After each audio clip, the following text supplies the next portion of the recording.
Dogs don't wear watches. At least that's what I used to think. In Portland's light drizzle, right at 6:10 a.m., a rusty brown stray climbed onto the same bus stop bench. Every single day. No excuses. My name is Detective Miller. 20 years working cases in this city taught me one thing. Coincidences happen, but they're rarely harmless. That morning, that dog wasn't just waiting. He was standing watch. So I decided to follow him. Because what I saw next wasn't just a house in mourning.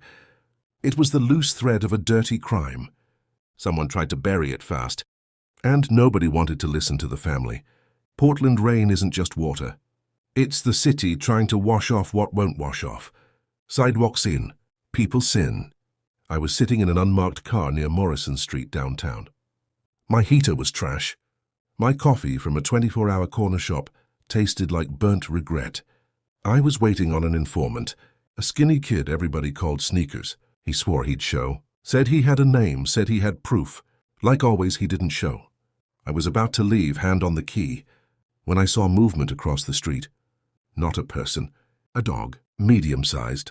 Rust-brown fur soaked through, stuck to his ribs. No collar, no owner. One ear kind of droopy, the other always up, always listening.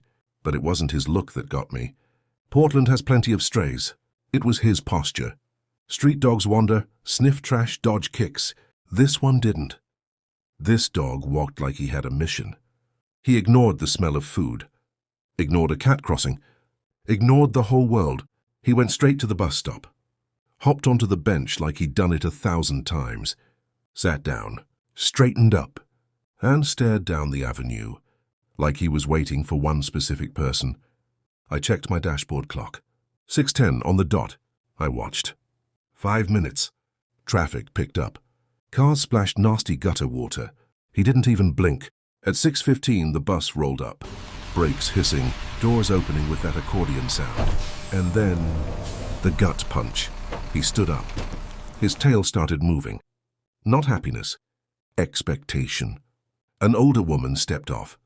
A student. A guy in a suit. The dog scanned every face, sniffed the air, and that was it. Hope died. Ears dropped. Tail stopped. His whole body sank, like someone shut the light off inside him. The doors closed. The bus left. And the dog stayed, sat right back down, like quitting wasn't in his vocabulary. I stayed there over an hour. Forgot the informant, forgot the coffee. All I saw was that ritual on repeat. Then at 7:30, like an invisible whistle blew just for him, the dog climbed down. He stared at the empty street for a long, heavy moment, let out a sigh, and walked away. I went home, but that scene stuck to me. At dinner, I pushed food around my plate, like I was pushing guilt. My wife, Karen, noticed right away. "Miller, where are you right now? You look like you saw a ghost." I exhaled. Maybe I did. A four-legged ghost. The next day I went back. No case, no orders, just me and that itch in my brain. At 6:10 there he was. Same route, same bench, same posture. At 6:15 the bus came. Hope went up, then crashed. Same thing Thursday, Friday, Monday, and I started noticing the small stuff. How he'd shake in the wind but wouldn't step off the bench. How people started ignoring him, like he was just part of the scenery. But I saw him. I saw intelligence. And I knew it wasn't survival instinct. It was loyalty. And loyalty in my world, that's rare. So I asked around. I walked into the corner bakery. The owner, Doris, wiped her hands on her apron when I pointed toward the bus stop. "Oh, the bus stop dog. Breaks your heart." Been coming for weeks. Every single day. More punctual than my rent. "Does he have an owner?" I asked. "Nobody knows. People say he comes from over by Hawthorne, but he's always alone." Then I talked to the security guard from the building across the street, Jake. Hard face, eyes that had seen too much.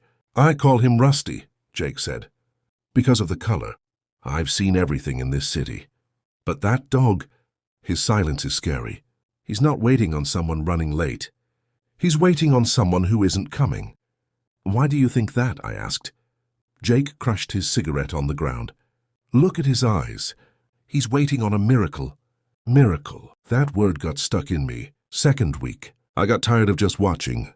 I waited until 7:30. When Rusty got off the bench and left, I followed on foot. He didn't walk like a dog on a stroll. He trotted fast, cut through alleys, slipped through gaps in fences. I chased him, knees complaining, city breathing smoke. After about 20 minutes, the noise changed. Older houses, peeling paint, that thick kind of quiet. Rusty stopped in front of 2847 Hawthorne. Small house, heavy curtains, overgrown yard. He squeezed through a gap in the gate and went around back. I crept closer and peeked. An old doghouse, and the name painted by hand. Crooked but loving. Rusty. He went in, turned 3 circles on an old blanket, and lay down, like that was the last place on earth where he still felt safe. I wrote down the address. Back at the precinct, I pulled the records. The house belonged to Sarah Mitchell. 34 nurse, clean record, but another name was attached to that address. Thomas Tommy Mitchell. 31, status deceased. Date, September 14th, 6 weeks ago. I opened the report. 2 sloppy pages. Industrial accident, crushing. No signs of foul play. Case closed. Case closed. I stared at the screen, thinking the same thing over and over. If it was case closed, why was the dog still going to that stop? Like the world promised someone would return? Next day I went to the house. Knocked. The door opened just a crack, chain still on. One tired eye stared at me. Yes? Sarah Mitchell, I said. I'm Detective Miller. Fear flashed across her face. Is it about Rusty? She whispered. Did he bite someone? I swear he's gentle. No, he didn't do anything. I'm here because of him, and because of Tommy. She took off the chain and opened the door. Sarah looked like a ghost. The house was dim. Smelled like old coffee, dust and absence. In the living room. Photos everywhere. A young guy smiling. And almost always. Rusty right beside him. That's Tommy, she said. And Rusty is his, I replied. She nodded. They weren't owner and dog. They were one unit. I took a breath. I've seen him waiting at the bus stop. Sarah collapsed onto the couch. He goes every day, she said. That was their routine.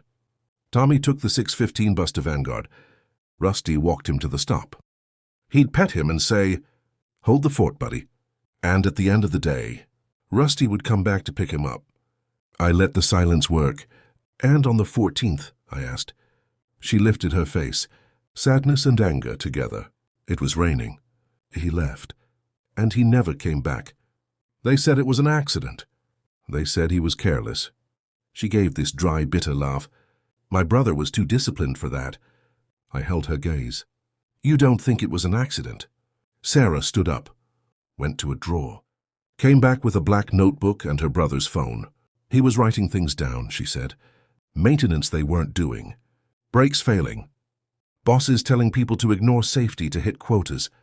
2 days before he died, he told me, "Sarah, they're going to kill somebody in that place." I have proof. I opened the notebook. Neat handwriting, dates, serial numbers, and one sentence circled in red. Henderson threatened me. If I don't shut up about Forklift Air 4, I'm going to regret it. Forklift Air 4 has had no brakes for weeks. I looked up. Did you show this to the police? I tried, she said. The officer wouldn't even look. The company showed up with lawyers, a check, paperwork. I signed it all while I was barely functioning. She stared toward the backyard and whispered, "He knows. Rusty knows. He knows Tommy didn't just abandon him." I closed the notebook slow and felt a cold rage rise up, because it was clear. Arresting someone closes a case, but it doesn't change the street. And the street keeps spitting out heartbreak every day. "Sarah," I said, "let me borrow this notebook and keep Rusty inside for a few days. This might get messy." "What are you going to do?" she asked. I stood. I'm bringing the truth back. I drove to the industrial district. Metal warehouses, cameras everywhere, hard faces at every door. Vanguard Logistics looked like a fortress. I went up to the manager's office. Down below, forklifts flying around, alarms screaming. People chasing quotas like quotas were religion. I walked in without knocking. 2 men, the regional manager with a plastic smile, Ryan Morgan, and the foreman, Bull neck, dirty vest, Henderson. Who are you? Henderson snapped. I dropped Tommy's notebook on the desk. I'm Detective Miller, I said. And I'm here about the man you tried to bury with paperwork. The manager laughed, nervous. It was an accident. Already handled? Handled? I repeated. Funny word. Henderson went pale. This right here is a threat. This is fraud. This is a machine with no brakes. Liar! Henderson exploded. That guy was a problem. He was disciplined, I said, and he wrote everything down. I demanded maintenance logs, internal reports, names, signatures, dates. The manager tried the no warrant line. I stared him down and said it's simple.